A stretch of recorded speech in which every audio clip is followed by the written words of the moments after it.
बिस्मिल्लाहिर्रहमानिर्रहीम अस्सलामुअलैकुम वरहमतुल्लाहि वबरकातुहू। उम्मीद है दोस्तों सब खैर आफियत से होंगे। आज के अपने इस वीडियो के अंदर हम CS506 web design and development की असाइनमेंट 1 फाल 2023 को कंप्लीट सॉल्व करेंगे। इस असाइनमेंट को टोटल जो मार्क्स हैं वो 20 हैं। इस असाइनमेंट की जो ड्यू डेट है वो 13 नवंबर 2023 है।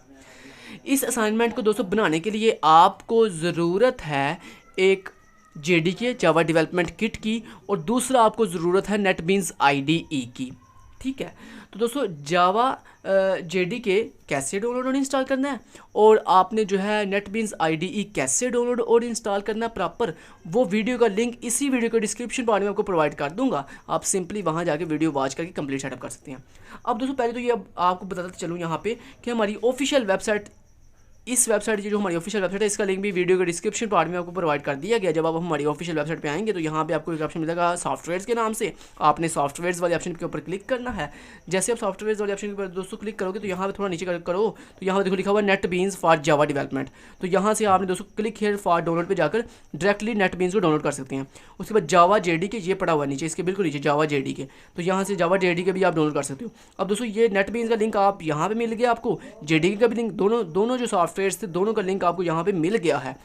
अब लिंक तो आपको मिल गया, अब इनको डाउनलोड और इंस्टॉल कैसे करना है वो वीडियो का लिंक भी इसी वीडियो के डिस्क्रिप्शन पार्ट में दे दूंगा। तो आप सिंपली हमारी वेबसाइट पे आने के बाद नेटबीन्स का लिंक यहाँ से उठा सकते हैं, जावा JDK का लिंक यहाँ से उठा सकते हैं। इस लिंक के थ्रू जो है जावा JDK पर जा सकते हैं, और उसके बाद हमारी वीडियो वॉच करके इन दोनों सॉफ्टवेयर्स को डाउनलोड करना और इनको पूरा सेटअप करना, वो पूरा सिखाया हुआ है। आप उस वीडियो को देखकर सेटअप कंप्लीट कर लेंगे। जब दोस्तों आप सेटअप कर लेंगे तो सेटअप करने के बाद आपने फिर क्या करना है, अपाची नेटबीन्स जो IDE है इसको ओपन कर लेना है। तो अपाची नेटबीन्स IDE को ओपन करने के लिए आपने इसको पर डबल क्लिक किया और अपाची नेटबीन्स IDE को आपने ओपन कर लिया। और एक चीज़ यहाँ पे बताते चलूँ दोस्तों आपको कि यहाँ पे सर ने आपको कहा है कि आपने सिर्फ और सिर्फ .java फाइल अपलोड करनी है। LMS के ऊपर सिर्फ आपने कौन सी जावा फाइल अपलोड करनी है, AVG marks calc .java। और सर ने उस फाइल का नाम भी खुद बताया। सर ने कहा आपने अपनी मर्ज़ी का नाम नहीं सेट करना, आपने बल्कि यही नाम सेट करना, क्या बोला, AVG marks calc .java। मतलब नाम आपने सिर्फ इतना रखना है, .java आगे खुद ब खुद लग जाएगा। ठीक है, और सर ने कहा आपने सिर्फ यही जनाब अपलोड करनी है। समझने की बात की, मतलब यही फाइल आपने LMS पे अपलोड करनी है, कोई अदर फाइल आपने LMS पे अपलोड नहीं करनी मेरे भाई, ये बात याद रखिएगा। समझने की बात की। और इसके बाद कौन सी चीज़ें इंप्लीमेंट करनी है, ये आपकी फाइनल आउटपुट है जो आपने बेसिकली बनानी है। चलिए आप चलते हैं। नेटबीन्स ओपन हो चुका है, ये देखिए नेटबीन्स। जैसे जब दोस्तों आपका फर्स्ट टाइम ओपन होगा ना तो इस तरह की आपके सामने विंडो आएगी। यहाँ पे ऊपर स्टार्ट पेज, आपने स्टार्ट पेज को कैंसिल कर देना है। उसके बाद ये मेरा खुद का कोड है, आपने इसको भी फर्ज करके बंद कर दिया, इसको भी बंद कर दिया, इसको भी और इसको भी। चलिए अब मैं आपको नए से बताने जा रहा हूँ कि जब आप फर्स्ट टाइम नेटबीन्स को ओपन करोगे तो दोस्तों आपके सामने स्टार्ट पेज आएगा। आपने उस स्टार्ट पेज को यहाँ से क्रॉस कर देना, बंद कर देना है। उसके बाद दोस्तों नई फाइल कैसे बनानी है जावा की, उसके लिए आपने सिंपली यहाँ पे फाइल के ऑप्शन के ऊपर क्लिक करना है, न्यू प्रोजेक्ट पे क्लिक करना है। जब आप न्यू प्रोजेक्ट पे क्लिक करोगे तो यहाँ पे कैटेगराइज के अंदर दोस्तों आपको एक कैटेगरी मिलेगी जावा विद आर्ट के नाम से। आपने जावा विद आर्ट के ऊपर क्लिक करना है, और उसके बाद आप जैसे ही इसके ऊपर क्लिक करोगे तो आपको प्रोजेक्ट्स के अंदर पहला एक ऑप्शन मिलेगा जावा एप्लीकेशन के नाम से। आपने जावा एप्लीकेशन के ऊपर क्लिक करना है। तो जावा विद आर्ट पे क्लिक किया, फिर उसके बाद जावा एप्लीकेशन पे क्लिक किया, उसके बाद दोस्तों आपने सिंपली नेक्स्ट के ऊपर क्लिक कर दिया। जैसे ही आपने नेक्स्ट के ऊपर क्लिक कर दिया, अब यहाँ से आपसे पूछा प्रोजेक्ट का नेम, तो यहाँ पे प्रोजेक्ट का नेम आपने क्या सेट करना है जो सर ने आपको बताया, क्या बोला, AVG का A कैपिटल, उसके बाद VG, उसके बाद AVG, उसके बाद क्या नाम था आगे, पूरा नाम देख लेंगे। नाम बड़ा केयरफुल लिखिएगा, अगर नाम गलत हो गया तो सर ने आपके मार्क्स काट लेने हैं, बाद में नहीं कहिएगा।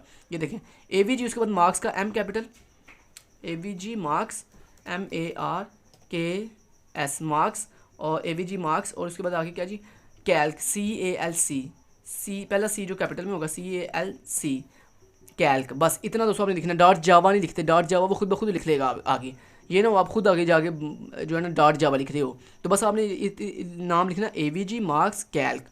और उसके बाद दोस्तों यहाँ पे ब्रोज का मतलब है कि आपने ये फाइल कहाँ सेव करनी है। तो ये बाय डिफॉल्ट वाला कहाँ सेव हो रही है, डॉक्यूमेंट्स के अंदर। तो आप यहाँ पे ब्रोज पे क्लिक करके अपनी खुद की लोकेशन भी चूज़ कर सकते हो। मतलब आपने कहा मुझे डेस्कटॉप पे सेव करना है तो आप यहाँ पे डेस्कटॉप पे सेव कर लो, आप किसी और जगह पे सेव कर लो, जहाँ आपका दिल चाहता है दोस्तों आप सेव कर सकते हो। लेकिन मैं आपको रिकमेंड करूँगा कि आप बाय डिफॉल्ट डॉक्यूमेंट्स में सेव हो रहा है तो आप डॉक्यूमेंट में ही सेव रहने दो। तो डॉक्यूमेंट्स में बताया कहाँ ये सेव होगा, डॉक्यूमेंट्स के अंदर एक फोल्डर बना होगा नेटबीन्स प्रोजेक्ट्स के नाम से। उस नेटबीन प्रोजेक्ट्स के अंदर बेसिकली आपकी फाइल जाके क्रिएट होगी। ठीक है, समझ आ गई बात की। तो मैंने अभी यहाँ पे इसको कैंसिल कर दिया, मैंने कहा हाँ ठीक है, इस डॉक्यूमेंट्स के अंदर नेटबीन्स प्रोजेक्ट्स के अंदर ही जाके ये मेरी फाइल जो है AVG मार्क्स कैल्क इसको क्रिएट कर देना। उसके बाद दोस्तों नेक्स्ट आपने कुछ भी नहीं करना, उसके बाद यहाँ पे फिनिश के ऊपर आपने सिंपली क्लिक कर देना। जैसे आप फिनिश के ऊपर क्लिक करोगे तो थोड़ी देर आपने वेट करना, तो ऑटोमेटिक ये प्रोजेक्ट जो क्रिएट होकर आ चुका है। अब दोस्तों ये जो प्रोजेक्ट क्रिएट होके आया है, इसके अंदर आपने जो कमेंट इसने किए हुए हैं ना, जो कमेंट किए हुए हैं, ये कमेंट आपने रिमूव कर देने हैं। तो यहाँ पे बाय डिफ़ॉल्ट इसने कमेंट किया लाइन नंबर 7 से लेकर 10 तक, ये आपने रिमूव करना है। लाइन नंबर 7 से 10 तक ये रिमूव कर देना। उसके बाद ये लाइन नंबर 1 से लेकर 4 तक ये रिमूव कर देना आपने कमेंट, ठीक है। और उसके बाद दोस्तों आपने लाइन नंबर उसके बाद ये देखें, ये भी कमेंट आए। उसके बाद ये कमेंट अंदर, इसको भी रिमूव कर दिया। उसके बाद ये एक लाइन का एक्स्ट्रा स्पेस है, इसको भी रिमूव कर दिया मैंने। और उसके बाद टैब एंटर कर दिया। अब इसको मैं थोड़ा जूम करता हूँ आपकी आसानी के लिए, ताकि आपको पता चले कि बेसिकली ये हमने जो नई फाइल बनाई है उस फाइल के अंदर कौन सा कोड बाय डिफ़ॉल्ट लिखा हुआ है, ठीक है। तो ये देखिए मैं आपको दिखा देता हूँ। तो यहाँ पे दोस्तों आपने सिंपली फ़ॉन्ट का साइज़ बढ़ाने के लिए टूल्स पे जाते हैं, और उसके बाद ऑप्शंस पे जाना है आपने। यहाँ पे फ़ॉन्ट्स एंड कलर्स, यहाँ पे ये मोनो स्पेस यहाँ पे क्लिक किया, और यहाँ पे मैंने क्लिक कर दिया 24 के ऊपर, और उसके बाद ओके कर दिया, और उसके बाद ओके कर दिया। चलिए, तो दोस्तों ये बेसिकली कोड है आपका, ये इतना कोड था बेसिकली जो आपने दिखना है अभी। अगर दोस्तों आपने गलती से सारा कोड रिमूव कर दिया है तो कोई बात नहीं, आप ये कोड मेरी तरफ से लिख लो, क्योंकि मैंने भी सेम नेम का क्लास का नाम रखा है, AVG मार्क्स कैल्क जो आप रखोगे। तो अब चूँकि हमारे दोनों का नाम सेम है, सो इसलिए आपने सेम यही चाहे कोड लिख लें तो आपका कोड सही चलेगा, ठीक है जी। अब दोस्तों आपने क्या करना है, नेक्स्ट आपने ये जो लिखा हुआ ना पैकेज AVG मार्क्स कैल्क, इसके नीचे ऐसे एंटर प्रेस करना है, और यहाँ पे एक नई क्लास बनानी है। वो क्लास कहाँ से देख बनानी है वो मैं आपको दिखा देता हूँ। तो मैंने यहाँ पे ऑलरेडी वो क्लास बनाई हुई है, मैं आपको दिखा देता हूँ। यहाँ पे मैंने क्लिक किया, सोर्स पैकेजेस पे क्लिक किया, यहाँ पे क्लिक किया, और यहाँ पे डबल क्लिक करके इसको ओपन कर लिया। अब देखें यहाँ पे, ये देख रहे हो आपका यहाँ पे पैकेज AVG मार्क्स कैल के बिल्कुल नीचे, मतलब लाइन नंबर 1 के नीचे, इस पैकेज के नीचे आपने ये वाली स्टूडेंट क्लास बनानी है। ये वाली जो क्लास मैंने बनाई हुई है ना स्टूडेंट क्लास, ये आपने यहाँ से बनानी स्टार्ट कर देनी है, यहाँ से लिखना स्टार्ट करना है। ये जो ऊपर पैकेज का नाम लिखा हुआ ना KSTD, ये नहीं आपने टाइप करना, क्योंकि ये मैंने अपने पैकेज का नाम रखा था, आपके पैकेज का नाम कुछ और है। तो आपने अपने पैकेज के नाम के नीचे यहाँ से शुरू करना है कोड लिखना, यहाँ से, ठीक है। यहाँ से कोड लिखना शुरू करना, लाइन नंबर 2 से कोड लिखना शुरू करें, और ये लिखते जाएँ आप फटाफट से। क्लास स्टूडेंट, उसके बाद क्लास जो है उसकी बॉडी ओपन हो रही है। उसके बाद यहाँ पे दोस्तों हमने एक एरे बनाई है SBJ ग्रेड्स के नाम से, जैसे सर ने हमें बताया था, ठीक है। ऐसे ही आपने बना देनी है। उसके बाद आपने यहाँ पे स्ट्रिंग STD ID बनाया। उसके बाद ये कंस्ट्रक्टर बनाया, जो कि कंस्ट्रक्टर है कौन सा बोला आपका, ये आपका कंस्ट्रक्टर है जनाब, इस स्टूडेंट क्लास का कंस्ट्रक्टर है, ठीक है जी। उसके बाद दोस्तों आपने देन थोड़ा स्क्रॉल करके नीचे आए, और उसके बाद यहाँ पे देखें आप, अच्छा यहाँ पे एक तरीका बताऊँ आपको, ये जो सेटर गेटर फंक्शन है ये खुद ब खुद जनरेट कैसे करते हैं। देखें उसका तरीका पहले आपको बताता हूँ। देखें यहाँ पे आपने सिंपली क्या किया, मान लो आपने ऐसे क्लास बनाई, वो आपको तरीका बताता हूँ। मान लो ऐसे आपने बनाई क्लास, आपने लिखा ऐसे क्लास, और आपने लिखा स्टूडेंट, कौन सी क्लास बनानी है, स्टूडेंट क्लास बनानी है। स्टूडेंट क्लास, उसके बाद ये स्टूडेंट क्लास की बॉडी बना लिया आपने। बॉडी बनाने के बाद इसमें आपने क्या करना है, डबल DOUBLE डबल टाइप का क्या बनाना है आपने, एक एरे बनानी है। तो एरे के लिए लार्ज ब्रैकेट आई डबल के बाद, और उसके बाद लिखा वेरिएबल का नाम क्या रखना है हमने वेरिएबल का नाम रखना जनाब SBJ ग्रेड्स, ठीक है, ये रख लिया नाम। उसके बाद जनाब हमने एक स्ट्रिंग का इस कैपिटल में रखिएगा, स्ट्रिंग नाम का एक बनाना वेरिएबल STD ID के नाम से। और उसके बाद दोस्तों हमने एक बनाना है कंस्ट्रक्टर। तो कंस्ट्रक्टर बनाने में डिफॉल्ट कंस्ट्रक्टर बनाना है, उसके लिए मैंने क्या स्टूडेंट राउंड ब्रैकेट, उसके बाद ऐसे बॉडी लगा दी, ठीक है। ये कंस्ट्रक्टर मान के डिफॉल्ट कंस्ट्रक्टर। अब इसको डिफॉल्ट कंस्ट्रक्टर आप चाहे ऊपर ऐसे ले आओ, ठीक है, ऐसे ले आए, ओके, एंटर प्रेस कर दिया। अब दोस्तों आपने यहाँ पे बनाना है जनाब वो सेटर एंड गेटर फंक्शन। ये जो सेटर एंड गेटर फंक्शन बने हुए हैं ना, ये सेटर एंड गेटर फंक्शन बनाने हैं आपने, ये वाले, ये सारे। लेकिन उसके लिए शर्त ये है कि आपने सेम यही नाम देने जो नाम मैंने दिए हैं वेरिएबल्स के, और सर ने भी कहा यही नाम आपने देने हैं। अच्छा, उसके बाद दोस्तों आपने बता करना है, आपने सिंपली अपनी विंडो के ऊपर टाइम सेव करने के लिए राइट क्लिक करना है। राइट क्लिक करने के बाद दोस्तों आपको यहाँ पे एक ऑप्शन मिलता है, अगर दोस्तों आप कोड खुद लिख रहे हो, मतलब नोटपैड की फाइल के ऊपर लिख रहे हो, तो फिर तो ठीक है, फिर तो आप ये वाला कोड सबमिट करवा देना, ठीक है। लेकिन उसके लिए शर्त ये है कि आप .java फाइल आपकी होनी चाहिए। उसके लिए तो नेटबीन आपको इंस्टॉल डाउनलोड तो करना ही पड़ेगा, वरना आप हमसे पेड बनवा लेना, ठीक है। अच्छा दोस्तों, अब यहाँ पे जल्दी बताऊँ आपको सेटर एंड गेटर कैसे बनाते हैं। उसके लिए आपने यहाँ पे राइट क्लिक करना है, यहाँ पे रख के आपको यहाँ पे दोस्तों एक ऑप्शन मिलता है इंसर्ट कोड के नाम से। आपने इंसर्ट कोड के ऊपर क्लिक किया, और उसके बाद यहाँ पे एक ऑप्शन मिलता है आपको गेटर एंड सेटर के नाम से। गेटर एंड सेटर इकट्ठा लिखा हुआ है, गेटर एंड सेटर, इसके ऊपर क्लिक किया, और उसके बाद यहाँ पे लिखा हुआ है स्टूडेंट क्लास, यहाँ पे टिक किया। अगर आप यहाँ पे टिक नहीं करना चाहते तो दोनों क्लासेस को ऐसे टिक कर दो। आपने ऐसे टिक किया, टिक करने के बाद दोस्तों आपने यहाँ पे जनरेट का बटन है, इसके ऊपर क्लिक कर दिया। तो देखो आपके सारे सेटर एंड गेटर फंक्शन खुद ब खुद जनरेट हो गए हैं, ठीक है, समझ आ गई बात की। तो ये देखो मैं आपका कितना जल्दी टाइम सेव कर लिया। अच्छा, अब दोस्तों इन सेटर एंड गेटर के नीचे आपने क्या लिखना है, नेक्स्ट अगला काम बता देता हूँ। नेक्स्ट आपने क्या करना है, तो आपने बोला कहाँ तक कर दिया, ये सेटर गेटर सारे आपने बना लिए हैं, ओके, यहाँ तक बना लिया आपने। अब दोस्तों ये फंक्शन आपने बनाना है, ये वाला, ये डबल AVG मार्क्स, ये वाला पूरा का पूरा फंक्शन आपने क्रिएट करना है अब यहाँ पे। तो ये फंक्शन मैं आपको दिखा रहा हूँ, आप फटाफट से इसको राइट कर दो।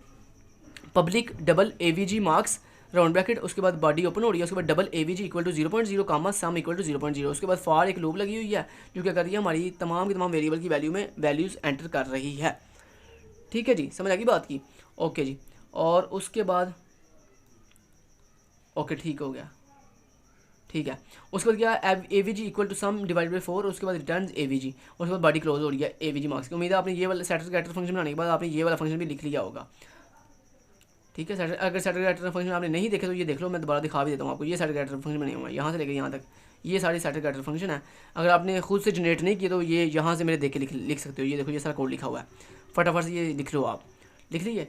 अब उसके बाद ये तो आपने लिख लिया AVG मार्क्स वाला फंक्शन। उसके बाद आप चलते हैं नेक्स्ट फंक्शन के ऊपर। दोस्तों नेक्स्ट आपने ये वाला फंक्शन लिखना है, ये वाला public wide display STD info के नाम से। तो ये कोड सारा लिख लें आप फटाफट से। और उसके बाद यहाँ पे इस फंक्शन के बाद यहाँ पे बॉडी क्लोज हो रही है, क्लास की बॉडी, हमारी जो स्टूडेंट क्लास है उसकी बॉडी यहाँ पे क्लोज हो रही है। ठीक है, ठीक है। तो बस आपने यहाँ तक ये लिखना कोड, ये जहाँ तक ये बॉडी क्लोज हो रही है लाइन नंबर 42 पे, ये जो हमारी क्लास की बॉडी क्लोज हो रही है यहाँ तक सिर्फ हम लिखना है। उसके बाद पब्लिक क्लास KST ये नहीं लिखना, ये तो आपकी ऑलरेडी क्लास बनी हुई है। ये देखें आपकी क्लास ऑलरेडी बनी हुई है पब्लिक वाली, ये देखो ये बनी हुई है। उसके बाद आपकी ये मेन क्लास भी बनी हुई है। अच्छा, ये क्लास की बॉडी पहले से बनी हुई है, आपने क्लोज नहीं करनी बॉडी, आपने सिर्फ ये फंक्शन लिखना है यहाँ तक सिर्फ आप ये लिख के छोड़ देना। उसके बाद बॉडी आपकी पहले से लगी हुई है। ठीक है, उसके बाद ये कोड लिखना आपने। ये कोड लास्ट में नज़र नहीं आ रहा तो दिखा देता हूँ यहाँ से। ये देखें ये कोड यहाँ तक ऐसे लिखना है आपने, यहाँ तक ये कोड है। क्लियर, उम्मीद आपने ये कोड लिख लिया होगा। अब चलता हूँ नेक्स्ट दोस्तों, आपने आ जाना जनाब यहाँ पे। और जब आप ये लिख लोगे यहाँ पे सारा कोड लिख लोगे इस तरह से, मान लो आपने इस तरह से वो कोड को लिख लिया, दिखा देता हूँ आपको। ये मान लो आपने ये पूरा कोड लिख लिया यहाँ से लेकर ऐसे, तो ऐसे इसको कॉपी किया मैंने यहाँ से ऐसे, यहाँ पे मान लो आपने पेस्ट कर दिया AVG मार्क्स वाला पूरा फंक्शन। उसके बाद आपने इसके नीचे एक और फंक्शन लिखना है, कौन सा, ये डिस्प्ले इन्फो वाला। तो आपने मान लो इस तरह से आपने पूरा ये भी कोड कॉपी कर दिया, यहाँ से ऐसे किया, कॉपी किया और यहाँ पे आके पेस्ट कर दिया। अब चलिए नेक्स्ट नीचे आना है। अब दोस्तों आपकी ये जो पब्लिक क्लास बनी हुई है ऑलरेडी, इसके अंदर आपने आना है और ये जो पब्लिक मेन है इसमें आपने आना है। अब पब्लिक मेन के अंदर आपने कोड लिखना शुरू करना है। यहाँ पे आपने कोड कौन सा लिखना है, ये वाला कोड दिखा देता है कौन सा लिखना है, ये वाला कोड लिखना है दोस्तों आपने। यहाँ से ये इतना कोड आपने पब्लिक मेन के अंदर लिखना है। String ID equal to BC123। अच्छा, यहाँ पे आपने अपनी ID लिखनी है। अच्छा, यहाँ पे गलतियाँ मत कीजिएगा, यहाँ पे आपने अपनी ID लिखनी है। यहाँ पे BC जो भी आपकी ID है ना, तो डबल कोटेशन के अंदर मैंने डमी एक ID दी हुई है BC123456789, आपने यहाँ पे अपनी ID व्यू ID लिखनी है। उसके बाद दोस्तों यहाँ पे डबल मार्क्स हैं, तो इक्वल करके ये मार्क्स की जगह पे आपने 4 सब्जेक्ट के मार्क्स खुद से टाइप करना है। ये जो दरमियान में कामा लगा हुआ ना, ये कामा रिमूव नहीं करना। कामा का मतलब होता है नेक्स्ट वैल्यू। ठीक है, तो यहाँ पे लिखा हुआ 95 कामा 87.5, तो यहाँ पे पॉइंट वाली वैल्यू भी लिख सकते हो। ठीक है, लेकिन कामा रिमूव नहीं करना, हर एक वैल्यू के बाद कामा लगा हुआ है, लेकिन लास्ट वाली वैल्यू के बाद कामा नहीं लगा हुआ। तो आपने ये इतना कोड लिख लिया। ठीक है, उसके बाद दोस्तों आपने स्टूडेंट क्लास का जो है ऑब्जेक्ट जनरेट किया। उसके बाद अपने सेट STD ID को कॉल किया, उसको ID भिजवा दी। उसके बाद SBJ ग्रेड को कॉल किया और उसके बाद डिस्प्ले इन्फो को कॉल किया। तो ये पूरा कोड उम्मीद आपने लिख लिया होगा। सॉरी, ये यहाँ से ये पूरा कोड जो है मान लो इस तरह, ये पूरा कोड जिसको मैंने हाईलाइट किया, ये पूरा कोड आपने यहाँ पे मेन के फंक्शन के अंदर लिख लिया होगा इस तरह से। ठीक है, जब लिख लिया होगा उसके बाद आपने क्या करना है, यहाँ पे ऊपर रन का बटन है ग्रीन कलर का, आपने सिंपली इस रन के बटन के ऊपर करना है क्लिक। जब दोस्तों आप क्लिक करोगे, जब आप इस तरह इसके ऊपर क्लिक करोगे तो यहाँ देखो आपको पूरी आउटपुट दिखाई दे रही है। ये देखो आउटपुट है, तो ये आउटपुट अगर दोस्तों आपकी आउटपुट नहीं आ रही, मान लो कोई और आउटपुट आ रही, तो आपने क्या करना है, इस फाइल को दोबारा रन कैसे करते हैं। उसके लिए दोस्तों आपको यहाँ पे मिलता है एक डिबग का ऑप्शन, सॉरी डिबग नहीं, रन का ऑप्शन मिलेगा आपको। और रन के ऑप्शन में दोस्तों जाने के बाद आपको यहाँ पे एक ऑप्शन मिलता है क्लीन एंड बिल्ड प्रोजेक्ट के नाम से। आपने एक क्लीन एंड बिल्ड प्रोजेक्ट के ऊपर क्लिक करके अपना एक दफ़ा प्रोजेक्ट पूरा क्लीन कर लेना। जब आप ये कर लेते हो ना, तो फिर आपका एक कंपाइलर जो एक दफ़ा क्लीन हो जाता है। उसके बाद दोबारा आपने यहाँ पे रन के बटन के ऊपर क्लिक करोगे तो ये देखो ये प्रोजेक्ट रन हो गया आपका। इस विंडो को पकड़ के आप थोड़ा ऊपर नीचे मूव कर सकते हो। इसको मैं थोड़ा जूम करके दिखाता हूँ आपको। ये देखो ये आउटपुट बिल्कुल 100% ठीक आ रही है। सॉरी, ये देखो आउटपुट 100% ठीक आ रही है ना। ये देखो सेम एज सर की तरह, स्टूडेंट ID, फर्स्ट सब्जेक्ट के मार्क्स, सेकंड सब्जेक्ट के मार्क्स, 2 सब्जेक्ट के मार्क्स, 3 सब्जेक्ट। यहाँ पे थोड़ी सब्जेक्ट के मार्क्स के बाद यहाँ पे 0 नहीं, यहाँ पे 1 2 3 एंड 4 आना चाहिए था। यहाँ पे गलती होगी, मैं एक चीज़ आपको बता दूँ यहाँ पे मिस्टेक कहाँ पे मैंने की है। ये या जहाँ पे दोस्तों मैंने लिखा हुआ ना आई, ये जहाँ पे लिखा हुआ आई, पहले तो आपने यहाँ पे ये जहाँ पे लिखा हुआ ना सब्जेक्ट डबल कोटेशन में, आपने सब्जेक्ट के आगे ऐसे एक स्पेस देनी है, स्पेस दे दी। उसके बाद दोस्तों यहाँ पे लिखा हुआ ना आई स्टूडेंट के बाद ये लाइन नंबर बता कौन सी, ये लाइन नंबर है 39 तकरीबन। ये जो डिस्प्ले स्टूडेंट इन्फो वाला फंक्शन है ना, इसके अंदर मैं बात कर रहा हूँ। ये सब्जेक्ट के आगे आपने लिखा स्पेस दी आपने, और ये जो आपका आई लगा हुआ ना, इस आई के आगे आपने ऐसे प्लस लगा के 1 लगा देना, ऐसे आई ++1 आपने अपनी तरफ से लगा देना। अब ये ठीक वर्क करेगा। ओके जी, अब दोबारा रन करता हूँ और आपको दिखाता हूँ दोबारा से। और ये आप देख सकते हो 0 1 1। ओहो, ये क्या हो गया यार, एक मिनट, यहाँ पे सॉरी अच्छा ये मैंने याद आ गया। अच्छा एक चीज़ याद आई मुझे, पहले राउंड ब्रैकेट लगाइएगा क्योंकि अगर डायरेक्ट लिखो ना फिर गलत हो जाएगा ये। तो अब आपने लिखना है i+1, इस राउंड ब्रैकेट के अंदर आपने लिखना है i+1। ठीक है, लिख लिया। अब इसको दोबारा रन करो ज़रा, रन किया और ये देखो अब ठीक है। Subject 1 marks, subject 2 marks, subject 3 marks and subject 4 marks, और लास्ट पे एवरेज मार्क्स दिखाई रहा है। लेकिन जनाब ये आपकी कोड 100% कंप्लीट हो गया। अब बात करते हैं कि ये जो डॉट जावा फाइल है आपकी, ये वाली, ये डॉट जावा फाइल कहाँ पड़ी हुई है। और हमने ये तो पता है कि ये डॉट जावा फाइल हमने सबमिट करवानी है LMS के ऊपर। अब ये डॉट जावा फाइल पड़ी कहाँ पे हुई है वो दिखाता हूँ आपको। चलिए, आपने दोस्तों ये प्रोजेक्ट कहाँ सेव किया था, डॉक्यूमेंट्स के अंदर। तो चलते हैं डॉक्यूमेंट्स के अंदर, यहाँ पे आता हूँ। आपने जाना है दोस्तों डॉक्यूमेंट्स फोल्डर में। डॉक्यूमेंट्स फोल्ड अगर दोस्तों आपने डॉक्यूमेंट्स में सेव किया तो डॉक्यूमेंट्स में जाना है, अगर किसी और जगह पे सेव किया तो फिर उस लोकेशन पे जाना है आपने।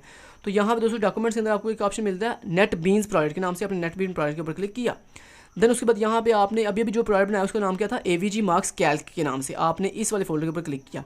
जब क्लिक किया तो यहाँ पे आपको एक ऑप्शन मिलेगा SRC के नाम से। SRC वाले फोल्डर में गए, यहाँ पे फिर अगेन इस फोल्डर के ऊपर डबल क्लिक किया। अब दोस्तों यहाँ पे एक फाइल पड़ी हुई है जावा सोर्स फाइल के नाम से, जिसका नाम भी सेम वही है, देखें AVG मार्क्स कैल्क, और ये देखें ये जावा सोर्स फाइल है। ठीक है, 2 KB की है। तो ये जो जावा फाइल है ना, ये आपने बेसिकली LMS पे क्या कर देनी है, अपलोड कर देनी है। क्लियर होगी बात, समझ आ गई बात की। तो उम्मीद करता हूँ आपको अच्छी सी वीडियो की समझ आ गई होगी। Thank you so much, till then guys, take care, अल्लाह हाफिज़।